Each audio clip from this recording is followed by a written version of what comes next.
to my kitchen, everybody. Today I'm going to do something just a little bit different. I'm going to uh, film basically 3 videos in the same stretch of time because they're all tasks that need to be done to complete the final product, and one little offshoot to do with what's left over. So in this video, I will be walking you through how to mill your grains, the 2 different kind of grains that I use, and I'll show you those. I will also show you how I go from having whole wheat flour to having this nice bread flour that y'all are used to seeing. I'll show you that process too. I will probably append this to the front of all 3 videos just so everybody knows that they're all kind of related in the same timeline. But yeah, I will get everything set up, and we'll start with the different kinds of wheat, and then we'll get on to how we actually mill it. So stick around. So the first thing I want to do is go over the 2 kinds of wheat that I use. This is my Khorasan wheat. It's an ancient grain. It's a very nutty, earthy flavor to it. This is hard red wheat. It's predominant in the US, used a lot in bread flours and so on because it has a good tight gluten structure, makes forming loaves and stuff easier. And they both have their advantages and their weaknesses. And if you give me just a second, I'll give you a close-up of each one and explain a little bit more about them. So here on the right, we can see our Khorasan wheat. It looks almost like a brown rice. It's elongated. There's not a whole lot of husk to it. It's just, it literally looks pretty much like brown rice. But it's an ancient grain with a very simple gluten structure. People with a slight gluten sensitivity seem to be able to handle Khorasan just fine. And then on our left over here, we have hard red wheat, which is about the shape and size of a sunflower seed. It's got a really hard husk on the outside of it, but it has a high amount of gluten and a very complex gluten, which makes it perfect for forming bread because it holds together better. So I'm going to go ahead and set up to get these 2 ground. I'll have to do them one at a time, and we'll probably do that in a small time lapse, mainly because of the noise. And then we will get down to how we sift it out. All right. So I'll see you in a bit. So this is my Wonder Mill. This is what I use to mill with. This is one of many, many different kinds of mills you can use. Like KitchenAid has an attachment for their mixers that has a mill. There's several different kinds. You can find them pretty much anywhere. If I can find a link, I will put it in the description below. But in this particular mill, of course, you have the hopper up here. You have your canister. You have your selector. Now, for what I do, I usually have this as fine to the left as it'll go because I plan to sift it into bread flour. When I do the Khorasan, I bring it back to bread because it doesn't have as much bran and such that I need to separate. So I can actually grind that a little bit faster. But for the hard red wheat, I'm always as fine as it will actually go and still feed. You have your canister here, your lid, which has an arrow that lines it up for you. Put all this together, like so. It's got a little air filter so you don't get flour blowing out all over the place. Seat them together just like so. And that's it. And now I'm ready to grind, and I'll get the camera angle better so you can watch that. And we'll start milling.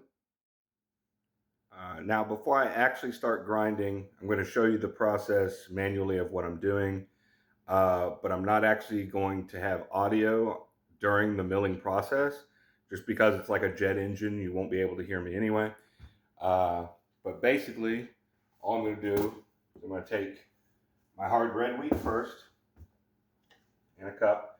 And all I'm going to do is I'm going to scoop the amount of cups that I want to grind, mill out, into here after it's running.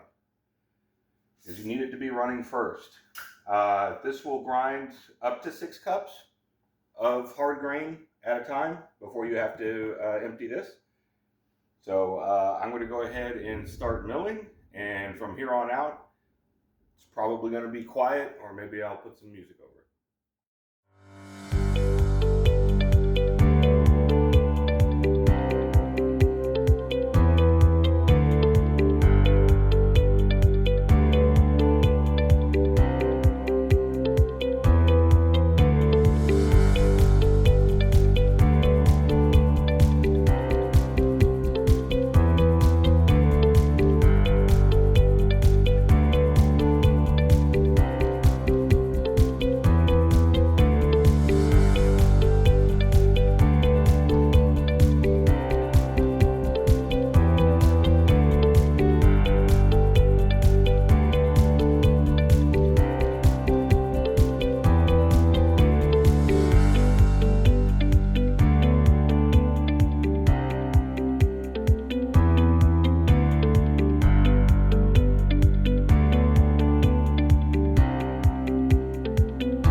Okay, grinding is done. I'm going to pull the mill away, just like that. I'm going to open this up slowly so we don't get it all over the place.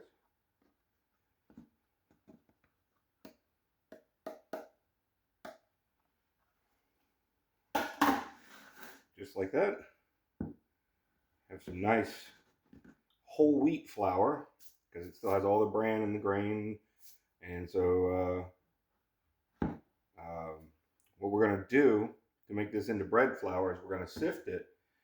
And after we get done sifting it, we'll get our Khorasan ground and milled down for that. But for the moment, I don't know how well you can see it. There's small specks of red in it, hence its name, hard red wheat. But we're going to sift some of that out to make closer to this bread flour that I use. I'll show you how to do that. So just give me a few seconds to get my bowls set up for sifting, and we will be right back. So we're going to sift this hard red wheat that we have milled up. This is kind of an extensive process. It's going to take a little bit of time, but I'll talk you through it. This is if you want to sift it down and make a finer bread flour. The more of the bran and stuff you remove, the better formed the dough will be. Of course, you lose a little bit of the nutrition doing that. That's why I usually do a blend of the two. And so here I have two flour sifts. One of them is 60 mesh, one is 40 mesh. You can get them as low as 20 or as high as 80 mesh, but let me tell you from experience, once you get down to the 60 mesh and you're sifting with that, you're going to be really tired by the time you try and move on to 80. So you're not going to get store brand, machine milled, machine separated bread flour this way, but you'll get really, really close. I will say that you can get extremely close. So first thing I'm going to do is we're going to use our larger sift first. We have our largest bowl, that way we don't get it all over the place. And we're going to do about 2 cups at a time of the flour we just milled. And we are going to pull out the bran, which I've already been pulling bran out for other baking projects. And I'll show you what you can do with that later. So you're going to take your sift, grab a cup of your flour, put it on the sift, another cup, put it on the sift, and you're just going to slowly work it back and forth, just like you're panning for gold or something. And you're going to remove a lot of that. And technically, you could stop at this point if you wanted to. Just sifting through this wider 40 mesh sift. But as you can see, I'll show you in just a second. As you can see, we are getting more and more of that bran sifted off in the husk and everything else. And we're getting left with a much finer, though you'll still see specks of red and brown in it, a much finer flour. And you're going to pour off the bran. You're going to lose a little bit of your flour in the process. Don't worry about it. In my experience, it's about 20% of the flour weight is what you lose through this first portion. You lose about 20% just because you're removing a lot of the heavy bran from it, making it, of course, a finer flour. You're just going to sift through it. Nice and easy. You'll tell pretty easily once you're pretty much have all of the flour you're going to get through sifted. The change in color is very apparent as you're sifting. You do want to try and get as much of the good gluten out of there as you can. Very white flour out of it. And this part here, this wider mesh, doesn't take anywhere near as long as you would think. Not until we move on to the next step with the finer mesh.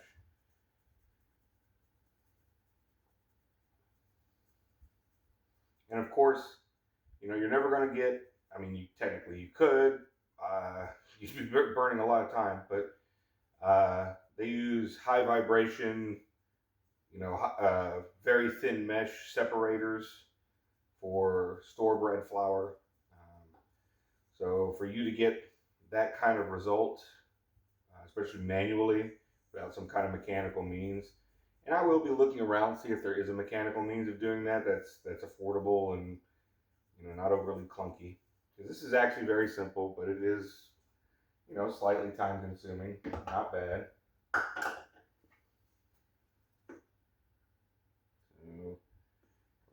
we're almost through it with this sift. Nice and easy. You kind of rotate the sift as you're sifting because you'll get flour that stacks up on one side and it's not really moving around on the sift very much. So you just have to kind of rotate it about a third of a turn every so often just to make sure you're getting the flour through the sift. You don't want to dump a bunch of it out. Last bit. We'll set this aside for our Khorasan. We'll be milling that up next. Just like that.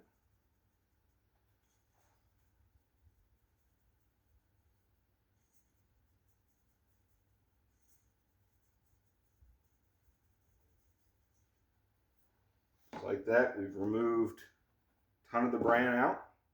So we're done with our thicker one.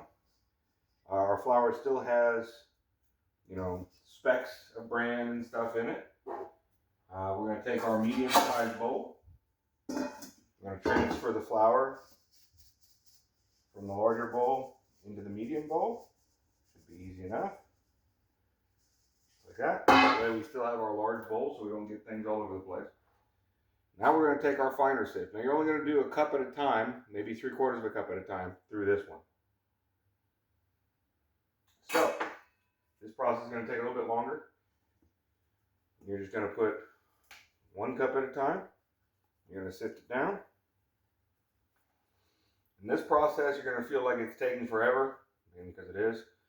Because trying to go through that fine mesh, you know, you got to move it around quite a bit more, be a little bit more active with it, rotate it a bit more, just to get it to move through the sift and get far closer to a bread flour. You're just removing the excess husk and bran.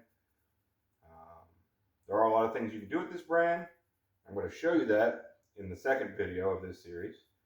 Like I said, this is going to be a 3-video series.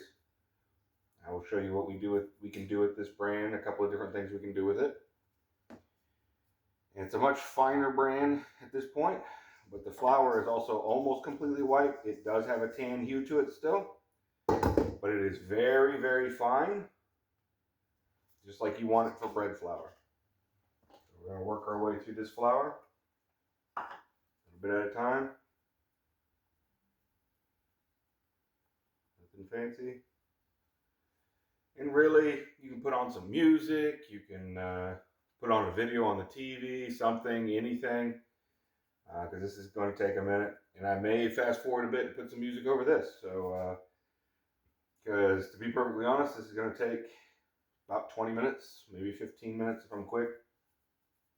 And I don't think I can talk for that long, so I'll probably speed this up a little bit, get to the end point for you, and talk to you in a little bit once it's all filtered out.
So, like that, we have a nice light flour that is sifted to about as close to store-bought bread flour, like a King Arthur flour or something like that, that you could usually get by hand. And we have all of the bran. I'll show you what we're going to do with this later. For now, we're going to cover the bran and set it aside. We're going to get our flour put into our flour container for later, because we do have a third segment of this video showing you what I'm going to make with this flour. Hopefully everybody will enjoy it. But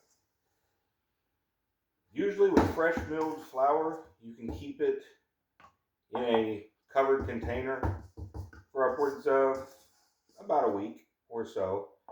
It does have all the natural bacteria and yeast and stuff in it. It's not bleached, it's not bromated or anything like that, so it doesn't have the shelf life, say, of a store-bought flour.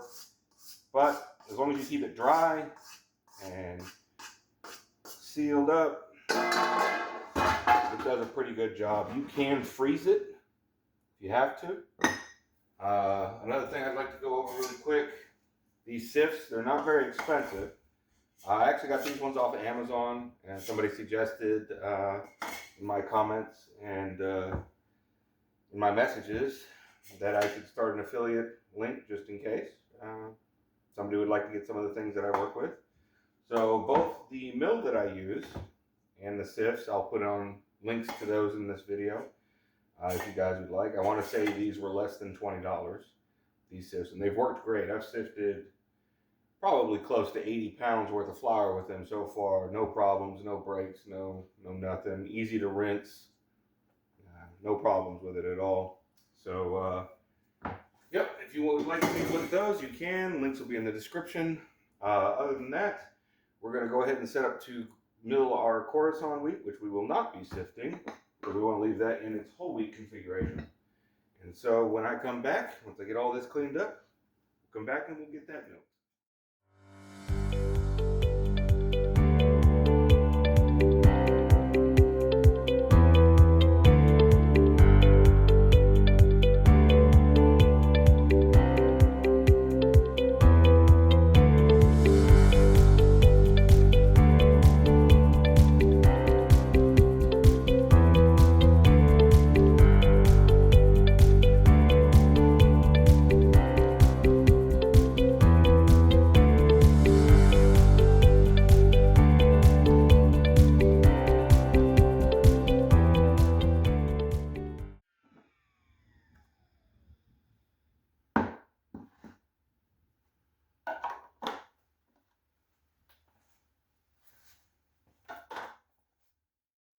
Just like that, we have a milled whole wheat Khorasan, not sifted, great as an additive for bread. I usually use it anywhere between 50 to 30%, depending on what kind of loaf I'm making. Makes great honey wheat bread, by the way. That flavor really comes out when you use honey. And our sifted hard red white wheat, which is basically our bread flour, because it's that gluten strength to hold the bread together. Now this one, these Wonder Mills, come with these nice neat little lids, which hold just like the filtered one does.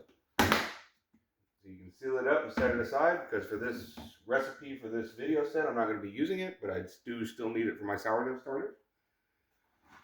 So we're going to be concentrating on this hard red white wheat, or hard red wheat, right here. And in the next video, I will show you what we're doing with the bran. And then finally, I'll reveal what kind of bread we'll be making with this. So I will see you in the next video. I hope you enjoyed this. Like I said, the sifts and the mill, I'll put links to those in the description below. And hopefully you found this interesting and entertaining. I will see you in the very next video.